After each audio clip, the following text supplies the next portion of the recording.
अस्सलामुअलैकुम everyone, hope you guys are doing well. आज का हमारा टॉपिक है डिस्कशन का मोटर स्टार्टर्स। आपने जैसे देखा होगा पिछली वीडियो में हमने एक्सप्लेन किया था कि किस तरह से DOL स्टार्टर काम करता है, और आज की वीडियो में हम देखेंगे कि किस तरह से स्टार डेल्टा स्टार्टर काम करता है। तो सबसे पहले हम देखें मोटर स्टार्टर्स।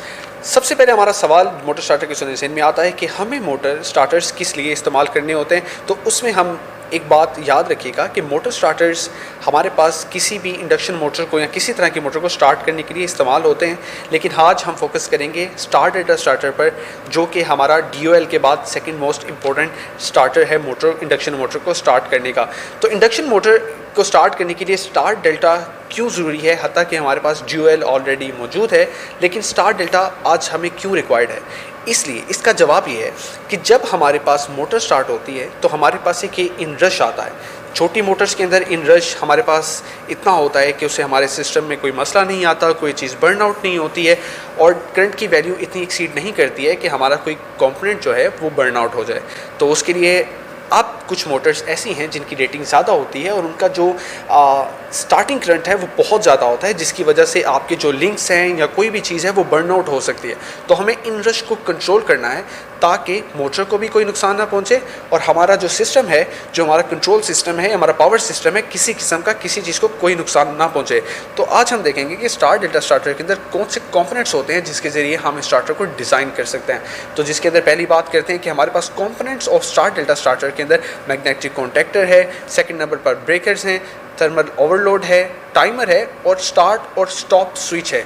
तो इसको अगर हम फिज़िकली देखें तो हमारे पास ये कॉन्टैक्टर मौजूद है, मैग्नेटिक कॉन्टैक्टर, जिसके ज़रिए हम अपनी मोटर को स्टार और डेल्टा में चेंज कर सकते हैं। और उसके बाद अगर DOL भी बात करें उसके अंदर भी हमें मैग्नेटिक कॉन्टैक्टर रिक्वायर्ड होता है कि जैसे ही हम मोटर को स्टार्ट करने के लिए पल्स दें हमारी मोटर ऑन हो जाए।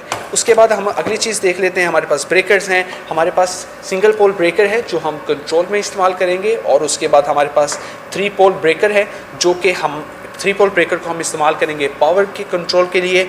और उसके बाद हमारे पास ये थर्मल ओवरलोड रिले भी मौजूद है जो अगर हमारे सिस्टम को प्रोटेक्ट करेगी अगर किसी किस्म का कोई भी थर्मल ओवरलोड फॉल्ट आता है तो हम उसके अंदर इस रिले को इस्तेमाल करेंगे। अच्छा, अब हमारे पास जब हर कंपोनेंट्स हमने देख लिया, इसके बाद हमारे पास एक कंपोनेंट है जो कि स्टार्ट और स्टॉप करवाने के लिए है। जैसे ही हम स्टार्ट दबाएंगे मोटर स्टार्ट हो जाएगी, और स्टॉप दबाएंगे तो मोटर स्टॉप हो जाएगी। इन कंपोनेंट्स को हम किस तरह से सिस्टम में इंस्टॉल करेंगे, इसके लिए हमारे पास कंट्रोल की आज यहाँ डायग्राम मौजूद है। तो आप देख सकते हैं कि स्टार डेल्टा स्टार्टर की स्कीम अभी हमारे सामने मौजूद है। मेन सप्लाई है, ब्रेकर है, कॉन्टैक्टर है, मोटर है, डेल्टा और स्टार की कॉन्टैक्टर्स हैं, और ये हमारे पास राइट साइड पर कंट्रोल की डायग्राम मौजूद है। अभी हम इसको थॉरली देखते हैं कि ये स्कीम किस तरह से बनाई जा सकती है और किस तरह से ये सब कंपोनेंट्स जो भी आपको बताया कि थर्मल ओवरलोड है, ये कॉन्टैक्टर्स हैं, किस तरह से ये काम करेंगे। तो अगर आप देखें तो हमारे पास मेन सप्लाई है। सबसे पहले 3 फेज सप्लाई हमारे पास दी जाएगी मोटर को। मोटर हमारे लिए लोड है तो हम L1, L2, L3 3 phase supply जाएगी। उसके आगे हमारे पास ब्रेकर मौजूद है जो कि 3 पोल ब्रेकर होगा। इसको हम ऑफ स्टेट पे हैं, इसको हम ऑन करेंगे तो सप्लाई हमारे पास इस पॉइंट तक आ जाएगी। अब उसके बाद हम डायरेक्ट आ जाते हैं कंट्रोल सर्किट पर, और ये देखते हैं कि ये पॉइंट हमारे पास जो कि KO कॉन्टैक्टर है ये किस तरह पिक होगा। तो इसके अंदर हम देखते हैं कि कंट्रोल सर्किट के अंदर हमारे पास line to neutral, single phase to line, हम इसी के ही लाइन 1, L2 या L3 में से किसी एक फेज़ को उठा लेते हैं कंट्रोल की सप्लाई के लिए, जो कि L1 और न्यूट्रल होगा। हमारे पास इसके अंदर मौजूद है ब्रेकर जो कि सिंगल पोल ब्रेकर रिक्वायर्ड होगा हमारे लिए क्योंकि हमारी सिंगल फेज सप्लाई है। उसके बाद हमारे पास ऑफ का बटन है, पुश बटन है, जिसने आपको दिखाया पहले कि हमारे पास ऑफ का, स्टॉप का या ऑफ का बटन होगा। तो स्टॉप का बटन हम दबाएंगे तो हमारे पास मोटर जो है वो रुक जाएगी, और ये वाला कॉन्टैक्ट हमारे पास for the time being open होगा जिससे हमारा ब्रेक टूट जाए। उसके बाद हमारे पास ऑन का यहाँ पर पुश बटन शो किया गया है कि जैसे ही हम ऑन का स्टार्ट का बटन दबाएंगे तो हमारे पास मोटर जो है वो स्टार्ट हो जाएगी। किस तरह से, ब्रेकर क्लोज है, ऑफ का बटन नॉर्मली क्लोज है, जैसे ही ऑन दबाएंगे सप्लाई, यहाँ पर ओवरलोड का भी हमारे पास 95 to 96, जो आपको अगर मैं दिखाऊँ तो हमारे पास 95 to 96 हमारे पास नॉर्मली क्लोज है। तो उसके लिए नॉर्मली क्लोज का हम कॉन्टैक्ट यूज़ करेंगे थर्मल ओवरलोड के लिए, और फिर हमारे पास सप्लाई चली जाएगी K0 पर। तो जैसे ही K0 को सप्लाई जाएगी हमारे पास जो कॉन्टैक्टर है, मेन मैग्नेटिक कॉन्टैक्टर जो है वो पिक हो जाएगा।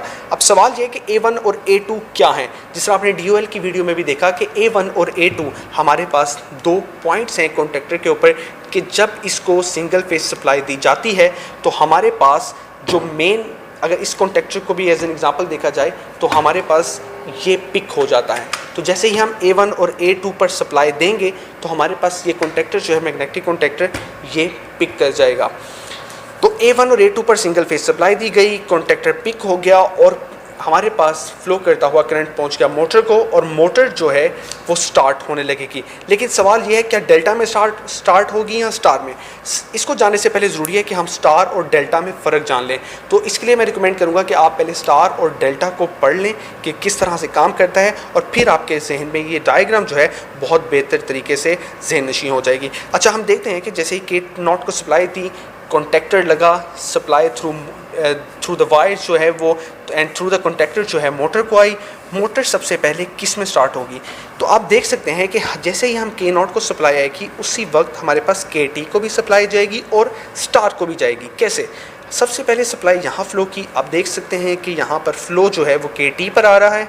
KT हमारे पास ऑन डिले टाइमर है और उसके बाद फ़्लो ट्रैवल करता हुआ स्टार पे भी आ रहा है। ऑन डिले टाइमर इस तरह से काम करता है कि फॉर इंस्टेंस अगर हमने इसको 2 सेकंड का टाइम दिया, हमारे पास कॉन्टैक्टर के ऊपर हमारे पास दी गई होता है एक नॉब जिसके ज़रिए हम सेकंड्स को चेंज कर सकते हैं। 2 सेकंड्स है और 3 सेकंड्स हैं या जितना भी हम रखना चाहते हैं उतना हम इसका टाइम सेट कर सकते हैं। फिर क्या होगा, जैसे ही वो 3 सेकंड्स पूरे होंगे तो टाइमर जो है अपने कॉन्टैक्ट्स चेंज कर लेता है। फॉर इंस्टेंस अगर हमारे पास नॉर्मली ओपन कॉन्टैक्ट्स है या नॉर्मली क्लोज कॉन्टैक्ट है टाइमर का, वो टाइम इलैप्स होने के बाद अपनी पोजीशन चेंज कर लेंगे। स्टार्ट में जब कुछ एनर्जाइज नहीं था तो हमारे पास KT जो इस पॉइंट पर हमने इसका कांटेक्ट उठाया था वो नॉर्मली क्लोज था और जो इस पॉइंट पर हमने इसका कांटेक्ट यूज़ किया था वो नॉर्मली ओपन था। पर जैसे ही सप्लाई आएगी, ऑन डिले है तो ऑन होने के बाद 2 या 3 सेकंड जितना भी आप सेट करेंगे टाइम, वो इलैप्स होने के बाद आपकी सप्लाई यहाँ आ जाएगी और 2 सेकंड के बाद ये कॉन्टैक्ट ओपन हो जाएगा, ये क्लोज हो जाएगा। चूँकि ऑन डिले टाइमर है तो वो टाइम ऑन होने के बाद इंतज़ार करेगा 2-3 सेकंड और उसके बाद अपने कॉन्टैक्ट्स चेंज कर लेगा। तो स्टार्ट के अंदर सबसे पहले हमारे पास स्टार के अंदर मोटर स्टार्ट होगी क्योंकि हमारे पास नॉर्मली क्लोज है। स्टार्ट में KT क्लोज रहेगा। K2 जो कि हमने डेल्टा का नॉर्मली क्लोज उठाया हुआ है, इस कॉन्टैक्टर के ज़रिए इस कॉन्टैक्टर का एक नॉर्मली क्लोज हम इस्तेमाल करेंगे जो कि नॉर्मली हमारे पास आप देख सकते हैं कि अगर मैं कॉन्टैक्टर दिखाऊं तो हमारे पास नॉर्मली क्लोज के कुछ पॉइंट्स होते हैं। जैसे आप 21 और 22 को देख सकते हैं कि नॉर्मली क्लोज के 2 कॉन्टैक्ट्स हम इस्तेमाल कर लेते हैं। तो हमारे पास जो K2 के कॉन्टैक्ट्स हैं, अगर हम इसको as a delta star use करें कॉन्टैक्टर, तो इसके कॉन्टैक्ट्स 21 और 22 जो है वो हम नॉर्मली इस्तेमाल कर लेंगे किसके लिए, स्टार के लिए, ताकि जब स्टार चल रहा हो तो डेल्टा ना चले और डेल्टा चले तो स्टार ना चले। तो सप्लाई गई स्टार को, स्टार के अंदर मोटर स्टार्ट हो गई।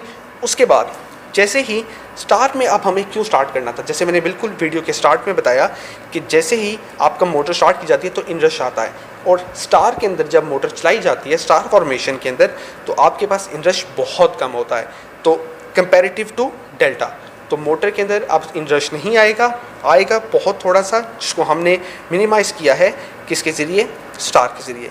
अब उसके बाद डेल्टा में चलेगी मोटर, अपना टाइम पूरा करने के बाद डेल्टा में मोटर चलेगी और मुसलसल चलती रहेगी। कब तक, जब तक हम ऑफ़ का बटन नहीं दबाते हैं। जब हम ऑफ़ का बटन दबाएंगे तो ये कॉन्टैक्ट ओपन हो जाएगा, सप्लाई थ्रू दिस K0 को जाना बंद हो जाएगी और हमारे पास जो सिस्टम है वो डी एनर्जाइज हो जाएगा। तो एक दफ़ा फिर से गो थ्रू करता हूँ ताकि आप एक दफ़ा फिर से देख लें कि फ़्लो किस तरह से बन रहा है। हमारे पास ब्रेकर के बाद ऑफ़ का बटन, ऑफ़ के बाद ऑन का बटन। एक चीज़ मैं आपको यहाँ बता दूँ कि हमने ये पैरेलल में K0 क्यों इस्तेमाल किया है। वो इसलिए किया है कि जैसे ही हम ऑन का बटन दबाएंगे तो उसके बाद सप्लाई तो आ जाएगी लेकिन छोड़ने पर ये बंद भी हो जाएगा। तो हमें तो इसको मुसलसल ऑन रखना है। तो क्या करेंगे, हम K0 का एक नॉर्मली ओपन यहाँ लगा देंगे। तो जैसे ही सप्लाई यहाँ जाएगी, इस कॉन्टैक्टर को, इस कॉइल कॉन्टैक्टर की इस कॉइल को K0 को जब सप्लाई जाएगी तो ये भी पिक हो जाएगा। तो अब मुसलसल तौर पर जब सप्लाई छोड़ने पर भी सप्लाई इसके थ्रू K0 को जाती रहेगी और ये वाला जो हमारे पास कॉन्टैक्टर है वो पिक रहेगा। तो ये K0 को सप्लाई गई, KT को भी गई, स्टार को भी गई। तो मोटर स्टार के अंदर सबसे पहले मोटर स्टार्ट हो गई, उसके बाद टाइमर चला। टाइमर के 2 या 3 सेकंड जितना आपने दिया है वो पूरा करने के बाद अपने कॉन्टैक्ट्स चेंज करेगा। नॉर्मली क्लोज ओपन हो जाएगा, नॉर्मली ओपन क्लोज हो जाएगा और मोटर स्टार की बजाय अब एंड पर डेल्टा में चलना शुरू हो जाएगी और उतनी देर के अंदर हमारा इनरश जा चुका होगा। उम्मीद है कि आपको समझ आ गया होगा। किस किस्म की भी क्वेरीज हों तो आप कमेंट्स में ज़रूर लिखें, हम उसका आंसर्स देंगे। और उसके बाद आप इस चैनल को ज़रूर सब्सक्राइब कीजिएगा ताकि हमारी हौसला अफजाई हो और हम आने वाली वीडियोज़ में आपको और भी